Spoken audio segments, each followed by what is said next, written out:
మన రక్షకుడైన యేసుక్రీస్తు నామమున అందరికీ వందనాలండి. ఈరోజు దేవుని మాటలు మత్తయి సువార్త 15వ అధ్యాయం 9వ వచనం. ఈ ప్రజలు తమ పెదవులతో నన్ను గణపరచుదురు గాని వారి హృదయము నాకు దూరముగా ఉన్నది. ప్రియ దేవుని బిడ్డలారా, దేవునికి కావలసినది నీ హృదయం మాత్రమే. దేవుని బిడ్డలారా, మనం అనుకుంటాం మందిరానికి వెళ్తే చాలు, ఏదో ఒక పాట పాడితే చాలు, ఏదో ఒక పరిచర్య చేస్తే చాలు అనుకుంటాం. కాదు, దేవునికి కావాల్సింది మొట్టమొదటిగా నీ హృదయం. పరిచర్య కాదు, పాట కాదు, మందిరానికి వెళ్ళడం కాదు, నీ హృదయం దేవునికి కావాలి.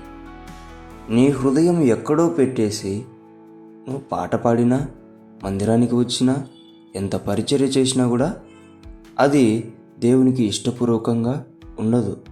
ఆయన బాధపడతాడు. ఎందుకు? నీ హృదయం ఆయనకు కావాలి.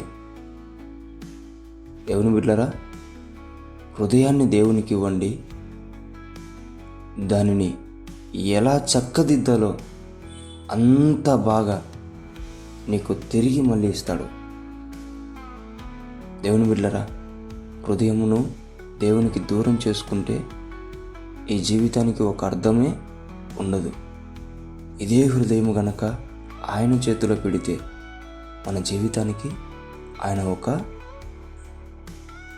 అర్థాన్ని, ఒక మంచి పేరును, ఒక సౌందర్యాన్ని నీ జీవితంలో కలగజేస్తాడు.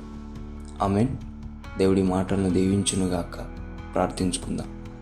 దేవానికి వందనాలు, స్తోత్రాలు. చక్కని మాటలు మాకు వినిపించావు, నీకు వందనాలయ్యా.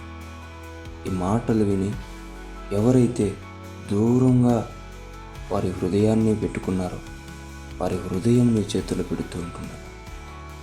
ఒక సౌందర్యవంతమైన జీవితం వారికి దయచేయమని యేసు నామములో ప్రార్థిస్తున్నాం తండ్రి. ఆమేన్.